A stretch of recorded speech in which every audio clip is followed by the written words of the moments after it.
Today we are going to discuss about leverage ratios. It's also called solvency ratios. In a previous video, we discussed about short-term solvency of a firm. We have seen that short-term creditors like banks and suppliers of raw materials are interested in the short-term solvency of a firm. So here we are talking about long-term solvency. So what is long-term solvency? Before that, what is solvency?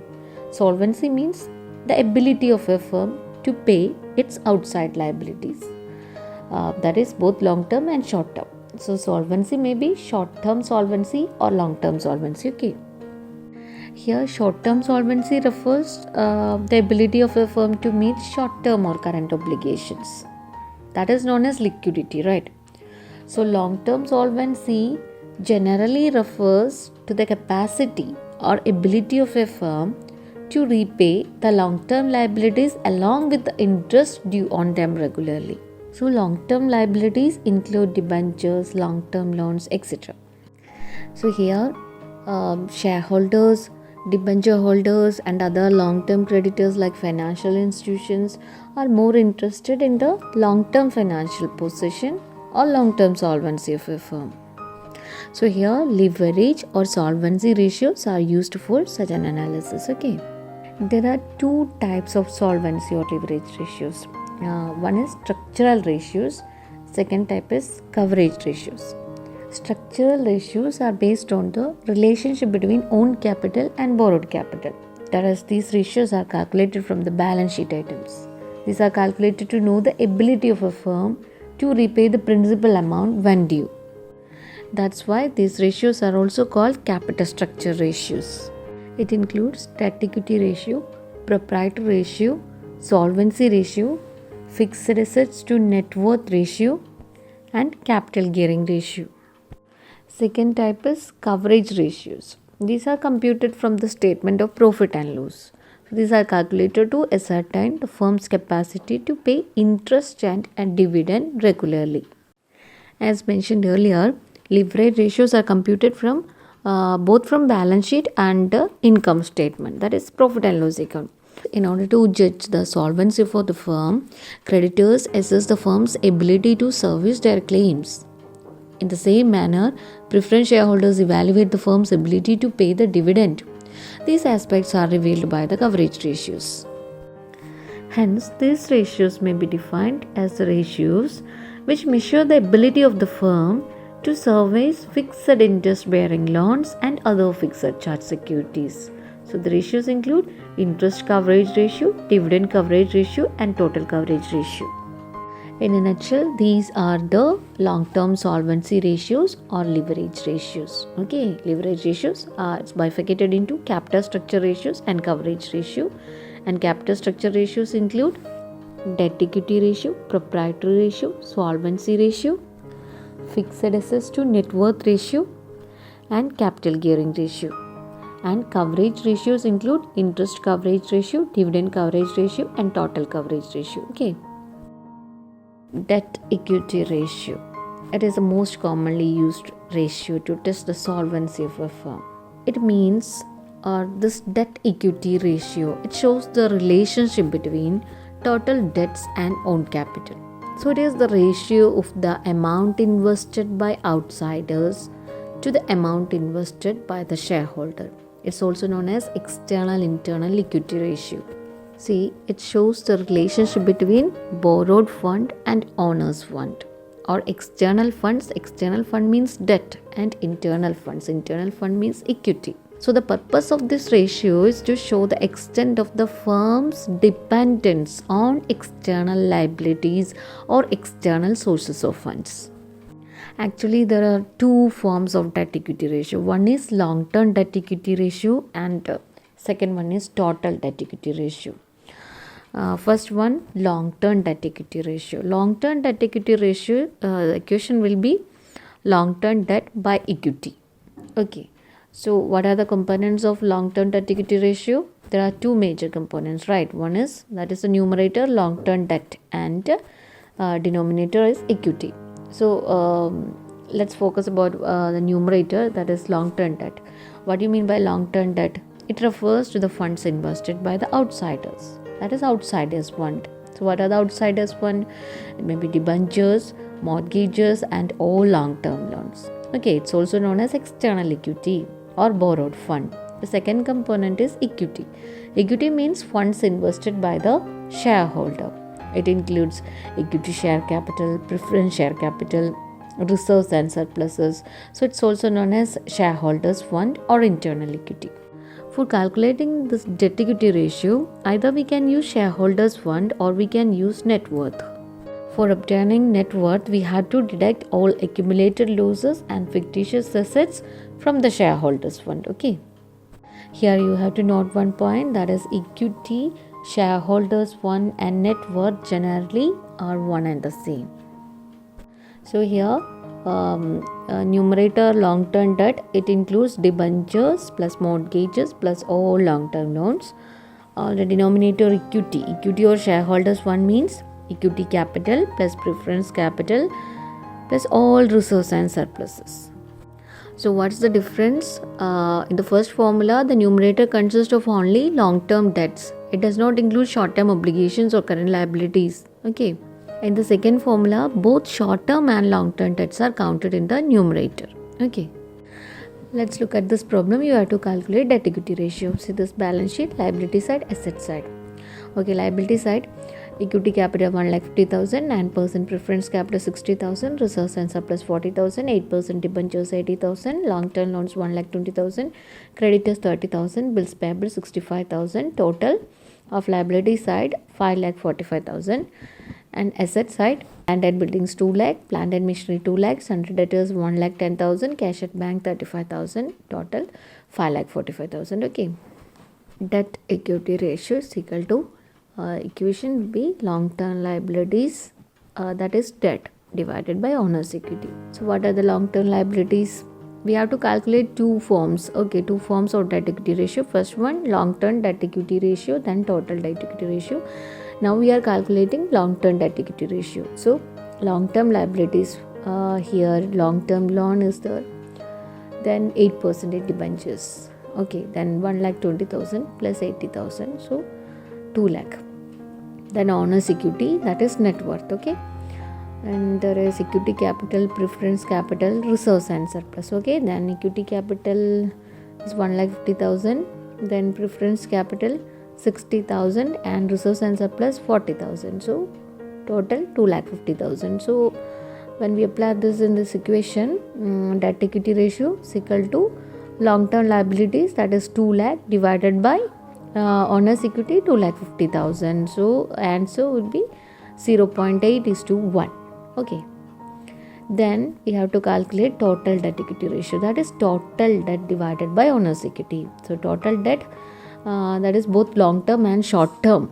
Okay, then long term loan is the debentures 8%, debentures is there, and bills payable and creditors we have to include. Okay, so 1,20,000, that is long term loan, and 80,000, that is debentures, plus bills payable 30,000 plus creditors 45,000, total would be 2,75,000. So total debt to equity ratio is equal to 2,75,000 divided by 2,50,000 is equal to 1.1:1. So this debt equity ratio gives an idea about the relative share of funds of outsiders and owners invested in the business. While we talk about standard debt equity ratio, the Controller of Capital Issues in India suggests 2:1 as the norm for this ratio. A high ratio shows that the creditors have invested more in the business than the shareholders. So a high debt to equity ratio here means less protection for creditors. A low ratio on the other hand indicates a wider safety cushion. That is, the creditors may feel that the owner's fund can help absorb possible losses of income and capital. So this ratio indicates the proportion of debt fund in relation to equity. So lenders are very keen to know this ratio since it shows the relative weights of debt and equity. So debt equity ratio is the indicator of firm's financial leverage. Next one, proprietary ratio. Equation, proprietary fund divided by total assets. So proprietary fund includes equity share capital, preference share capital, reserves and surplus. Here shareholders fund is also known as proprietors fund. Okay, owner's equity, internal equity, net worth, all same. And what about denominator, total assets? That is, total assets include all current assets and non-current assets. Here, total assets exclude fictitious assets and losses. That is, for example, fictitious assets such as preliminary expenses, discount on shares and debentures, underwriting commission. These are excluded. Okay. This ratio is also known as equity ratio or net worth to total assets ratio. It's a variant of debt equity ratio actually. Shows the relationship between owner's equity and total assets of the firm. So the purpose of this ratio is to indicate the extent of owner's contribution towards the total value of assets. In other words, it gives an idea about the extent to which the owners own the firm. Okay, let's see this example.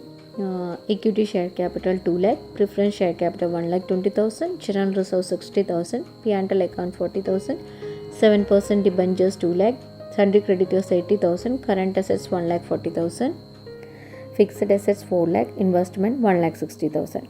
So we need to calculate proprietary ratio, right? So equation proprietors fund divided by total assets. Here proprietary fund includes 2 lakh, 1 lakh 20,000 plus 60,000 plus 40,000, so 4 lakh 20,000. Numerator is 4 lakh 20,000. Then total assets you have to calculate, that is 1 lakh 40,000 plus 4 lakh plus 1 lakh 60,000, you get 7 lakh. So proprietary ratio 4 lakh 20,000 divided by 7 lakh, 0.6:1 or 60%. There is no definite norm for this ratio actually. Some financial experts hold the view that proprietors fund should be from 67% to 75% and outsiders fund should be from 25% to 33% of the total assets. So higher the ratio, the lesser would be the reliance on outsiders fund. That's all. That is, a high ratio implies that the firm is not using outsiders fund as much as would maximize the rate of return on the proprietors fund. Next one, solvency ratio. This is also called ratio of total asset to total debt. That is, this ratio expresses the relationship between total assets and total liabilities of a business. It measures the solvency of the business. That is, equation will be total assets divided by total debt. Here, total assets include total non-current assets and total current assets. Total debt means total outside liabilities. It includes long-term liabilities and short-term liabilities. Okay, that is long-term debt and current liabilities. Now, what is the significance of this solvency ratio? That is, if the total assets are more than outside liabilities, the firm is treated as solvent. This means that there is no difficulty in paying off its outside liabilities out of the assets because the assets are more than outside liabilities. So the interpretation will be this solvency ratio indicates the degree of solvency of a business.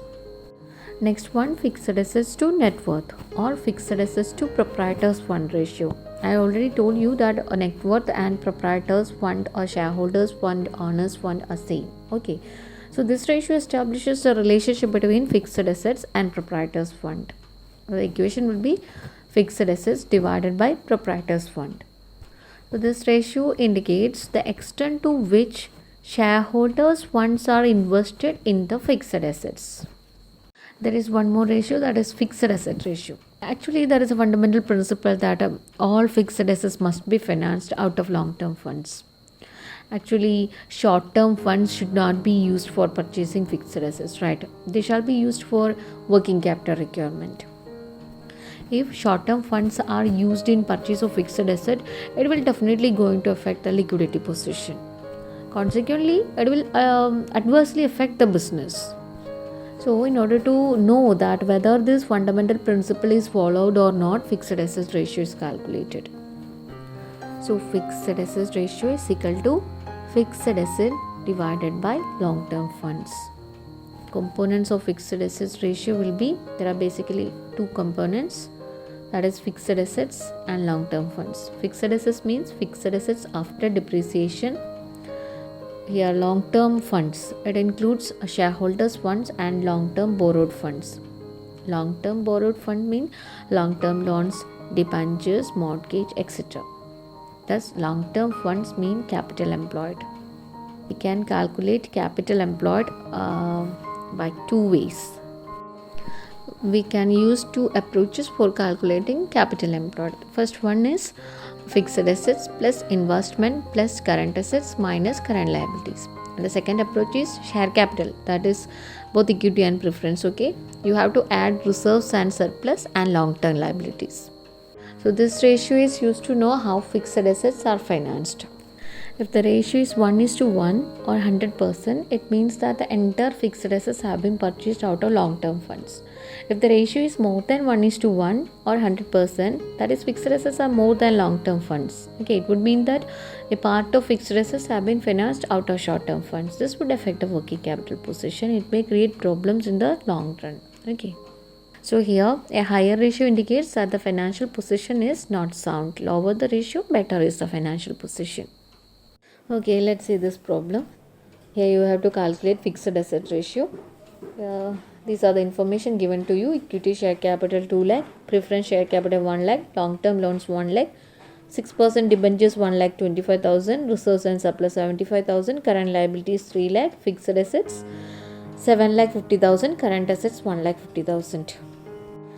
Then fixed assets ratio is equal to fixed assets divided by long term funds. Here fixed assets is 7 lakh 50,000. Okay. Then we have to find out long term funds or capital employed.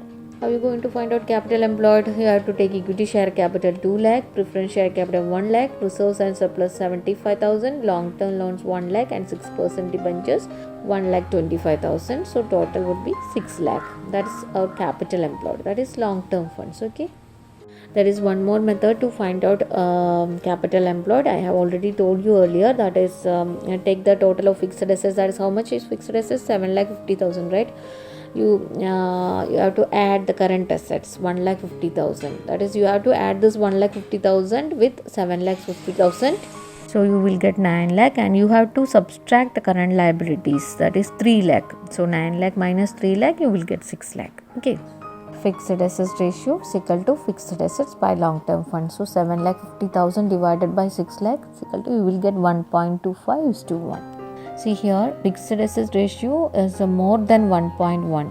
So fixed assets are more than long term funds. This indicates that a part of fixed assets has been financed out of short term funds. This is actually against the sound accounting principle. So as a result of this, the working capital position becomes very critical. Okay. Next one, capital gearing ratio. This is one of the important ratios used to analyze the capital structure of a company. This ratio is important not only to the company but also to investors. This ratio actually shows the effects of the use of fixed interest or fixed dividend bearing funds on the profits available to equity shareholders. So this ratio is calculated to show the proportion of fixed assets bearing capital or fixed dividend bearing capital to funds belonging to equity shareholders. Here fixed income bearing funds include debentures, long-term loans and preference share capital. Equity shareholders funds include equity capital and old reserves and surplus that belongs to equity shareholders. Okay. Here in this equation, our numerator fixed income bearing funds. Actually, what does it mean? See, preference shares carry a fixed rate of dividend, right? While debentures and other long-term loans carry a fixed rate of interest. Okay, so that's why these funds are called as fixed income bearing funds. Okay. So once again, equation will be capital gearing ratio is equal to fixed income bearing funds divided by equity shareholders fund. So fixed income bearing funds what? Preference share capital plus debentures plus other borrowed fund. That is other long-term loans. Okay. Then denominator equity shareholders funds include equity share capital plus reserves and surplus. Okay, that's all for today. And in the next video, we will try to cover coverage ratios. Thank you for watching.